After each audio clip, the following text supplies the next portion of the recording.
इनके लबे रंगी की निठावर थी कि जिसने। ज़ीशान अहमद जी मालूम करते हैं कि नमाज के अंदर टखने दिखने चाहिए, नहीं दिखने चाहिए। बहुत से लोग कपड़े को मोड़ लेते हैं, बहुत से लोग पैंट के पैच नहीं मोड़ते, टखने ढकते हैं। तो इसमें नमाज का क्या हुक्म है? तो देखें, टखने के ताल्लुक से कोई भी एक हदीस ज़ईफ़ से ज़ईफ़ भी ऐसी नहीं है कि जिसके अंदर ये सराहत के साथ कहा गया हो या इशारतन भी कहा गया हो कि अगर हालत नमाज में टखने नहीं दिखेंगे तो नमाज नहीं होगी।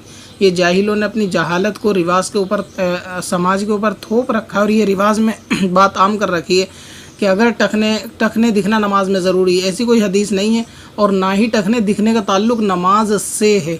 दरअसल मसला ये है कि कपड़े को मुतलकन टखने खुले रखना ये सुन्नत है कपड़े में, और खुले से मुराद सिर्फ टखने खुल जाना काफ़ी है। आधी आधी पिंडली या इससे ज़्यादा ऊपर कुर्ते को कर लेना, पैजामे को, ये जहालत है। तो ऐसी सूरत में नमाज पे इससे कोई कराहत नहीं आती कि अगर टखने नमाज में ढके हुए भी हों। अब बहुत सारे लोग ख्याल ये करते हैं कि हुज़ूर अलैहि सलाम ने फरमाया बुखारी के अंदर के मतलब जो टखने से नीचे होगा, कपड़ा लटका होगा, वो जहन्नम में जाएगा, लिहाजा नमाज में मोड़ लो। अरे भाई, अपनी जहालत को ज़रा साइड में रखकर एक सवाल ये बताओ कि अगर वो कपड़ा टखने से नीचे रखने पे जहन्नम में जाएगा तो सिर्फ नमाज की हालत में उसे जहन्नम से बचा लो। नमाज पढ़ने के बाद वापस क्यों खोल लेते हो? या तो मुतलकन ही उसको मुड़ा रखो, जहन्नम में जाएगा। नमाज के बाद उसको वापस जहन्नम में क्यों भेजते हो? और भेजते हो तो सिर्फ टखनों से नीचे का कपड़ा क्यों भेजते हो? पूरे कपड़े उतार के जहन्नम में डाल दो या किसी गरीब को सदका कर दो। तो ऐसा नहीं है कि नमाज के अंदर अगर उसको लपेट लेंगे तो वो जन्नत में चला जाएगा और नमाज के बाद उसको खोल के वापस जहन्नम में भेज दो। टखने खोलने का हुक्म मुतलकन सुन्नत है और तकब्बुर के साथ ये हराम है। ऐसा नहीं है कि अगर कोई शख्स से टखने जो है ढके हुए तो उसको आप ये कहो कि वो गुनाहगार है। ये पहले मालूम किया जाएगा कि उसका ये अंदाज़ तकब्बुराना है या नहीं है। सिर्फ बदगुमानी से काम नहीं चलेगा। और अगर टखने खोलने का हुक्म जो हदीस पाक के अंदर है वो सिर्फ नमाज में तो है ही नहीं, बल्कि नमाज और गैर नमाज दोनों ही में। नमाज के अंदर ऐसा नहीं है कि नमाज ढकने के बाद नहीं होगी। एक अंदाज़ा अब इस चीज़ से लगाएं कि जो चमड़े के जुराब पहने जाते हैं जिसके ऊपर मसा किया जाता है, उस मौज़ों से भी तो टखने ढक जाते हैं।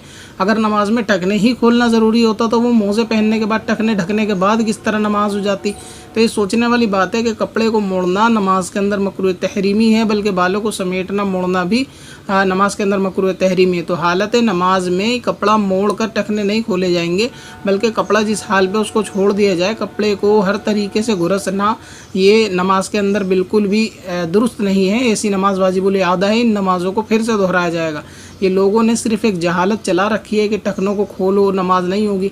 और टखने खोलते हैं तो सिर्फ नमाज में खोलते हैं, नमाज के बाद वापस वो कपड़ा जहन्नम में जा रहा होता है तो इसकी कोई परवाह नहीं होती।